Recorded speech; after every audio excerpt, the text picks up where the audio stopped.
developing countries, plastic is generally viewed as a waste management problem, and that's because it is everywhere.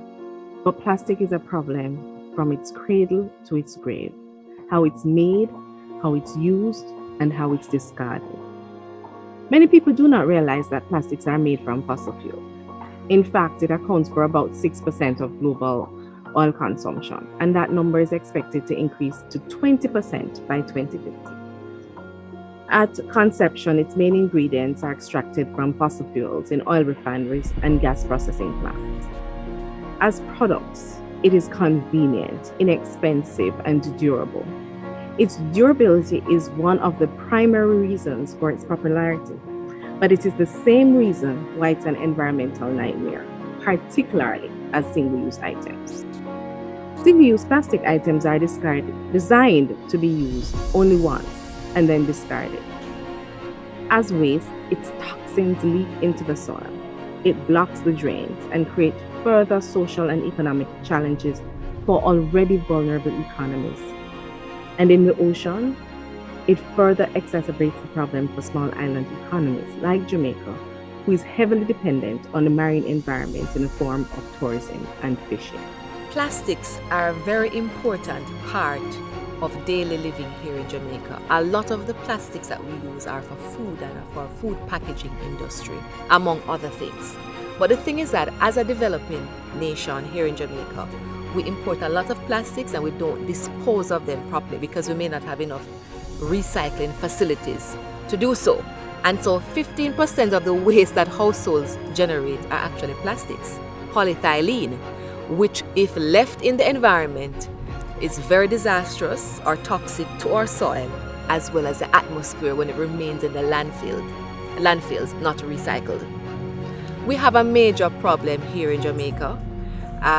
There are some persons who are separating waste. We have some recycling facilities, but for the most part, they are not recycled. And these will have devastating effects on human health, on the environment, and even our marine health. The ocean is the Earth's blue lungs, and the presence of plastic is changing how the lungs work, because every minute the equivalent of a garbage truck of plastic is deposited in the ocean. This creates a problem in the marine environment in both their micro and macro forms. As microplastics, plastic is ingested by phytoplankton, and this affects the physiological makeup and subsequent function of these wonderful carbon-absorbing, oxygen-producing, microscopic single-celled creatures. Additionally, in all forms, both as macro and microplastics, the abundance of plastic on the ocean surface forms a layer which affects light transmission and disturbs the efficiency of phytoplankton photosynthesis. By disrupting this fundamental biological process, plastic is reducing the ocean's capacity to process carbon and produce oxygen.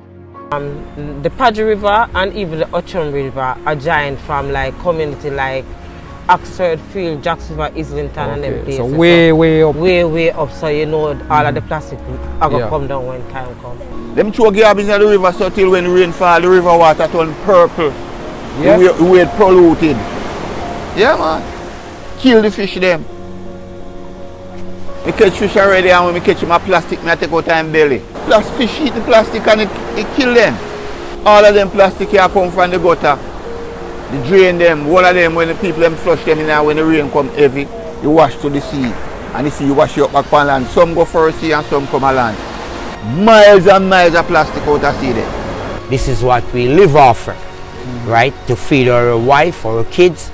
You understand? So you can understand what the time it is. We didn't efficiently have maintenance, I mean, of not catching sufficient fish where we can all support our house and our friends and even our customers at times. And a wicked pollution we have faced, man. The impacts of mismanaged plastic waste on the climate, on livelihoods, and on the ecosystems of developing countries are an urgent development challenge which requires system thinking. It requires holistic, multi-sectoral, targeted, innovative behavioral change mechanisms alongside the embracing of circular flow models. Developing countries are often at the consumer end of the product life cycle, which excludes them from the design and raw material selection phase.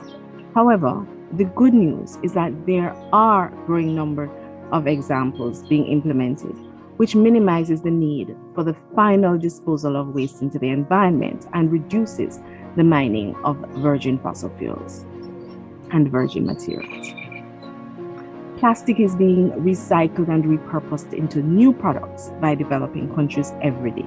So while we may not be able to directly impact the product design phase at the beginning, as waste, plastic can be repurposed as a part of the design for new products. A multi-sectoral response can therefore help developing countries like ours to leapfrog along the development trajectory using cleaner technologies, infrastructures, and systems with both environmental and economic benefits.